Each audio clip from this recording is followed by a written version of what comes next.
What's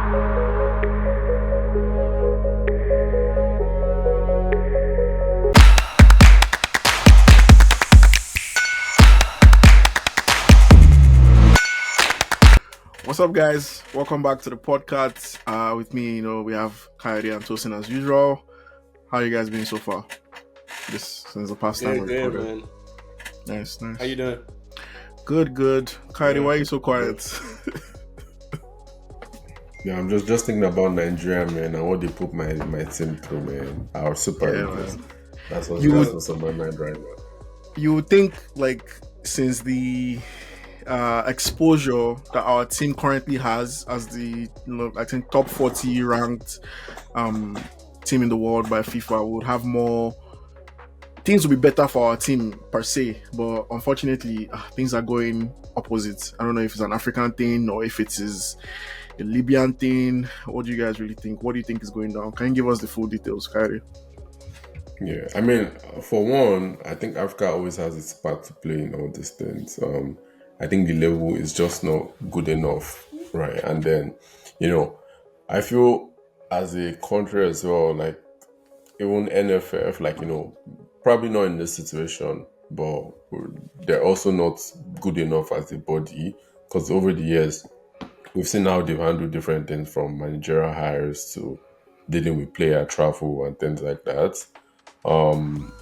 But from from everything I've read up on and watched for this situation with Libya, what happened essentially was the players, traveled to Libya for the second leg.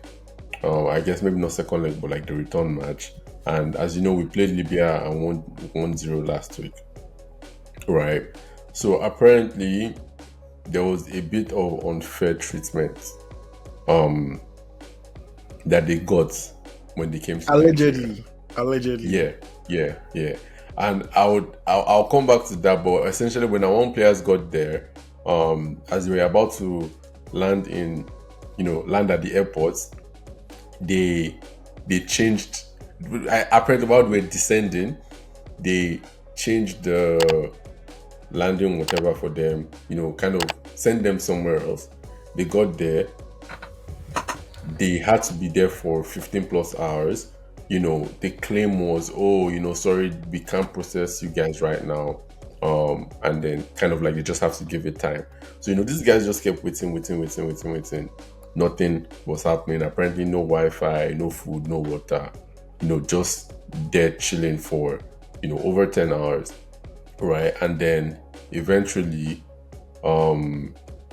they're like, okay, you guys can't fly into the the major city we plan to welcome you guys, so instead we'll send you a bus or buses to get you guys, and you drive 3 hours plus.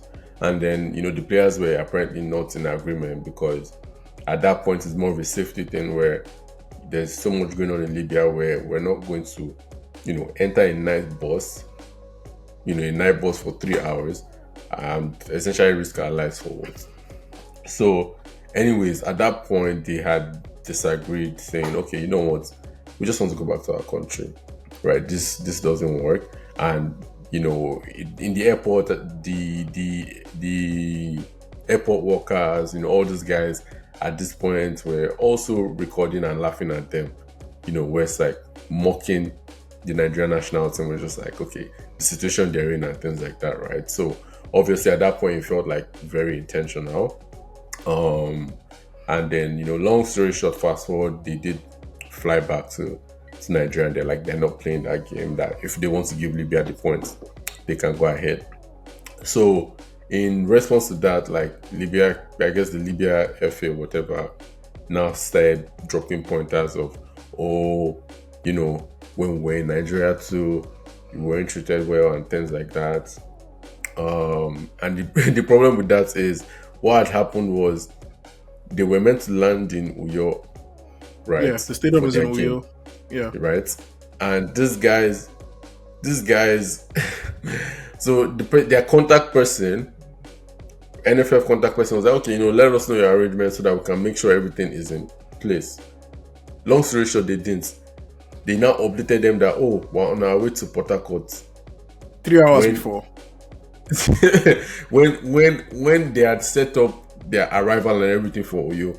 So at that point, it's like, okay, this is very last minute. They still try to do one or two. They're like, eventually, it's like, okay, you guys should fly and meet, just fly from Port Harcourt to Oyo, and everything will still be there. They're like, oh, apparently they got a private jet or whatever, so like they didn't want to pay extra to have to fly to Uyo. So they're like, no, that's not an option. And obviously NFF is not going to pay for that for them. So they're like, you know what?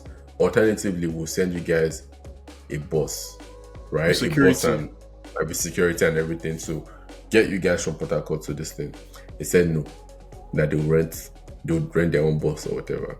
So these guys went ahead and got their own bus, and I guess maybe it was not up to a certain standard. They said there was no AC, things like that, right? So while all this was going on, their players stepped out of the airport to be sitting on the floor outside and things like that, getting pictures, trying to, sell a particular story of how they've been mistreated without giving anyone context. And then eventually they showed the boss, like, there was, I think we provided them, they showed the boss we were going to provide them, or we provided them or something with the escorts, like, bro, we even had Libya on the bus, like things like that, proper stuff, right? And then the field, like where they were training, like everything, the hotel they stayed in. So it's just like, okay, like this, if this is what you guys are using as a reason to, I don't know if it's tactics in their head to disrupt the Nigerian football team so that they're off their game and all that. So it's like, bro, that's just extreme. Guy, you need to see the buses they sent. You need to see the buses they sent to pick those players. To pick Nigeria, So downfall, like, bro, like downfall vibes, bro. Like, you get what I'm saying? It's like, come on, man. So, and because obviously there's no, just think about it. There's no reason why Libya will come into Nigeria to put their own selves in a bad situation. Like, that doesn't make sense. So if you dig a little bit deeper, you find out that Nigerian NFF is incompetent. We all know that. But apparently the Libyan FA is more incompetent. And literally recently they've been having issues with their leadership, and they just they just sacked their president. So they are going through that, saving costs. They're trying to manage. They are going through their own struggle. You know how when Nigeria goes through struggle, we see what happens to us when we go abroad for Olympics and we don't get proper accommodation, all that stuff. That's what's happening to Libya. So it happened to Libya when they came to Nigeria, but they're now blaming Nigerians for that. When it's their own FA that is responsible for all these things. For those things. Right. Yeah. So they're now blaming us for their own issue, and then they're now setting a trap for us, which doesn't make any sense. It's like, it's just African mentality. It's pretty bad, and it's just a case of dark arts being taken too far. Like, we understand you trying to affect the morale of the players and certain things, but with everything that's already going on in Libya, there's no way in hell any of our players are traveling by road in those buses. Like, bro.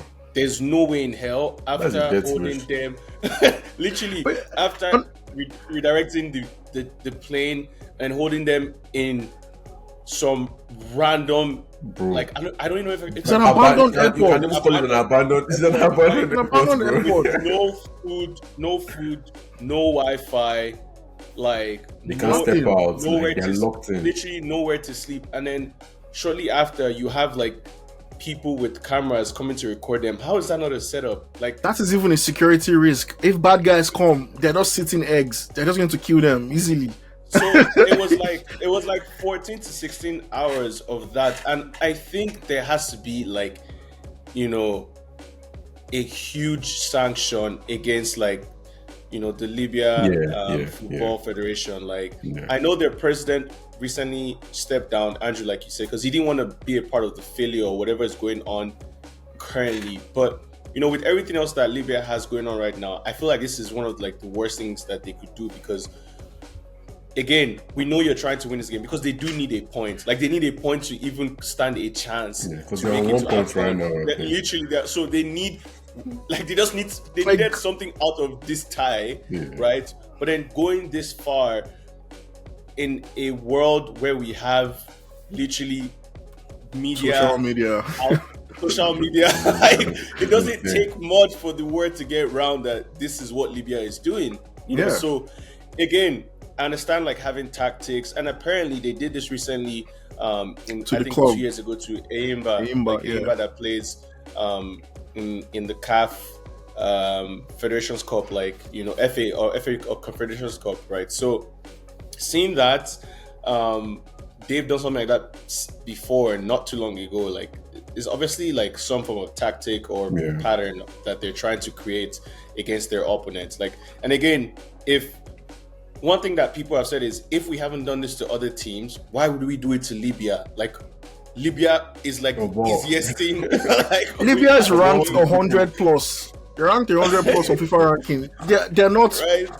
Like, let's be reasonable. Even in the game that we won 1-0, if that game was officiated properly by the right refs and with the right technology, we scored 3 goals now in that game. So, like, it should have been 3-0. Like, there was offside calls that were not offside. So things like that is like, who is Libya in the grand scheme of things? Why would we be plotting against Libya? We've played Ghana, we've played Cote d'Ivoire, we have Cameroon. Like, those are teams that we can plot against. Like Senegal, Libya is like training. Like, and I won't lie, I hate the fact that, like, we obviously know that the NFF can be incompetent at times. I mean, most times, but not this time. Then the fact that we even have to bring them into this conversation, like, there's nothing the NFF could have done, and if anything, they actually did come to like the rescue of our players by making sure like the jet was available to bring them back. You know the worst part about that too is the fact that, as irresponsible as NFF is, they would still welcome teams with sense, you know, even though they don't take care of their own team like that. Do you get what I'm saying? It's like, they're okay, more scared. Exactly. That's one thing about Nigeria. One of those things where it's like, within this house, like, you know, all of us are embarrassing ourselves. It's like, when we have visitors, we have to make sure. Let's still go about it the right way. And I feel like that's what it is. In 2010, thereabouts, Nigeria hosted under 17 World Cup in Lagos. I think 2009, 2010. I remember I was in like SS1 in Lagos, and you need to see the way we treated these people. Like, these are under 17 players, are teenagers. We treated them like gold now. Like, we see their bosses on the streets, best bosses, best security. We're talking, you know, like cars front, like police cars in the front, police cars at the back. We take, because they're international people working in our country. We're going to take care of them. Like, these are like fresh eggs. We can't just misuse them. Right, so that's not a thing that Nigerians do. We can mistreat our people. That's what we're known for. But others, we like protect them, put them on the highest regard. You know, players like Chaka, Granit Xhaka, Cruz, all those guys. They came then, they were young, and to today, like, they're known for that experience that they had there. They even won like Golden Ball, Silver Ball, all those things. You know, things like that. If we mistreated those players, they probably will not be there. They will never be playing ball today. So, you know, I want. One last thing I wanted to bring up on this too is the fact that even when we were trying to get out of their country, they didn't want to. Apparently, they didn't want to sell us to fill our jets, plane, right? Then they now, when they eventually did, they first claimed like, oh, they didn't have and all that, right? Then they now were trying to sell at almost, I think someone said almost ×5 of the actual price. And at that point, I guess for us, just like, bro, just fill the jet, let's leave this place. Do you get what I'm saying? And apparently the pilot then let them know that, oh, like, they had this fuel the entire time. Yeah. Right? All this was, again, like, do you get what I'm saying? It's like, again, I don't even with the fuel one, I don't even understand, because what is this tactic for exactly? Because, okay, now we're leaving. You get what I'm saying? Like, what would delaying that do at that point? Unless you're planning to kidnap those players, like, why do you want them in your country any longer now that you've turned them away? Yeah, I feel like part of the tactic was to, you know, hold us for a certain amount of time. But again, like I said, it was just taking way, way overboard. Like, it didn't have to get to a point of keeping our players 5 hours, 6 hours is fine. Like 5 hours. You know what I'm saying? I was watching some of like the snaps. I was watching some of the videos that Ladi sent to me on one of like someone's Snapchat. I don't remember what player it was, but he was recording like the entire thing. And Aina that plays for Nottingham Forest. And essentially, they literally had them there for 3 hours, and I think they were still dancing because just like us Nigerians, right? Like they thought everything was just funny, like just like having a good time. I remember they were playing like whiskey and stuff like that, and then it went on to like 6 hours, 7 hours, 8 hours, like more and more time was going by, and there was no solution. And the issue that I'm having now is Libya are trying to claim that this is just regular protocol, like this just happened. So they're trying to claim the 3 points too. They're trying to claim that. Like exactly, that's what they want to do tomorrow. They want to form like if you don't play, the players will come onto the field and claim the forfeit points, which is 3 goals and 3 points. That's what they're trying to claim tomorrow or next tomorrow, whenever the game is going to be played. They're trying to sue the Nigerian. I mean, like the football team over not playing, but then they have no standing because, again, like I said, in 2024, you can't make decisions like this knowing fully well that there are cameras and there's literally like media attention 24/7. Like BBC has carried it, like Sky Sports has carried it. Like there's so many other news channels that will speak about this, and again, it's just a bad look for Africa, right? It's just a bad look, and then hopefully CAF, actually punishes them, and I think even FIFA could step in this case to make an example of like countries that try, to do things like this, because I've never really heard of something where a team was stuck in the airport. Again, I don't know if I should call that place. Like, it was not the airport. Landing zone. Landing zone. And then the narratives that I'm seeing on social media, these fake narratives. Exactly, knowing fully well that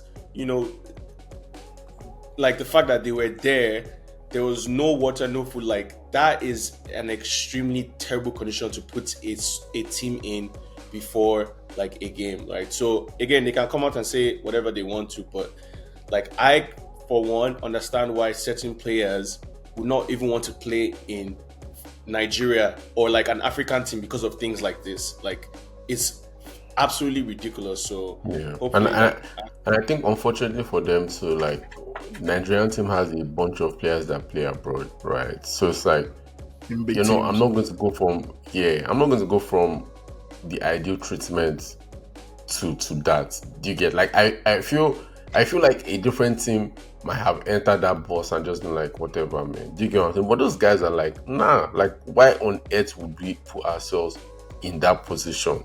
Yes, it doesn't make any sense. Because apparently when they did it to Eimba, they had them there for 24 hours. Yeah. But Eimba still went on the bus and went for their game. But like you said, we have like we potentially have the last two best African players on our team. Osimhen wasn't on this trip, but then Lookman, like I saw a video of Lookman. Honestly, I felt so bad for him because you can tell that the guy has never been in a situation like that in his life. Like I don't think Lookman grew up in Nigeria or anything, so he must have been so like traumatized by everything. But yeah, I'm happy they're home now and everything. Yeah, but yeah. Anyways, to round this up, I really just want to see what CAF would do. Obviously I think Libya should be punished in the way they feel it, because there's no reason for you to put an opponent team in those conditions, especially after they arrive in your country, everything. Like you just have to have things at a certain standard, and if CAF don't punish them appropriately, then I wonder what that message would be sending out to other teams, to like other African teams, to other continents about the kind of nonsense we would allow. But yeah, I'm looking forward to seeing what CAF would do. I have a question. What do you think would be the ideal punishment one, and also what do you think would be the ideal way for them to award the group? Because they can't let both teams forfeit the match. I think in my opinion, I think 1-1, like they should just draw, like give them 1-1 points each, like make the match a But that's draw. what Libya wants, though. I think that's the only way it'll work, because it doesn't make sense if because Nigeria forfeited that match, so Nigeria can't go with 3 points. That goes against the laws of football. No matter who's right or wrong. I think two things for me. Either they do it that way, or again, I'm not familiar with CAF's way of punishments, but I would say they find them and then they replay that match on neutral ground, because the Nigerian team is 100%. London is Lagos, so the Nigerian team is 100% not going back to Libya. Like those guys rather live with 0 points than go back to Libya. So if you want them to play, it has to be somewhere neutral. And if they're not playing, I feel just find Libya's FA and give both teams 1 point. Yeah, I think that makes perfect sense. So I think on that note we can. Oh, okay, Tosin, you can go ahead. No, I said that would be fair, but I feel like whatever they sanction them, it should be high, like they might not be able to pay it. That's one that they cannot afford flights. They might not be able to pay it, bro. So that's what I'm saying. I don't know what the ideal punishment to be for those guys, because if you're ban them for those like guys, 2-3 AFCONs, they'll be alright. Nah, Nobody will really. I feel that would be harsh, but one AFCON for sure. I mean, they were not going to make it anyway, so they're not I going to think make two would actually be fair, man, because they weren't going to make it anyway, so they might as well. See, you didn't even tell you one thing about Nigeria and Libya in football.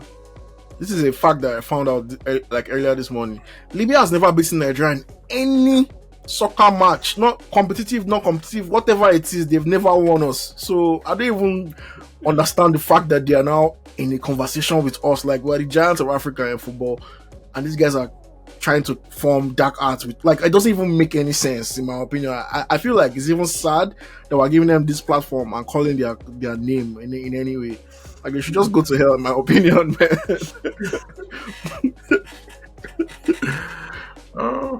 Well, anyways, I think that's a good place to round it up. Let us know what you guys think about this issue as well. What CAF should do to I would say handle this situation. And honestly, if you also think Libya did nothing wrong, which would be very interesting, I would also like to hear what you guys think. But so don't forget to like, comment, subscribe, and we'll look out for your thoughts. Peace, guys.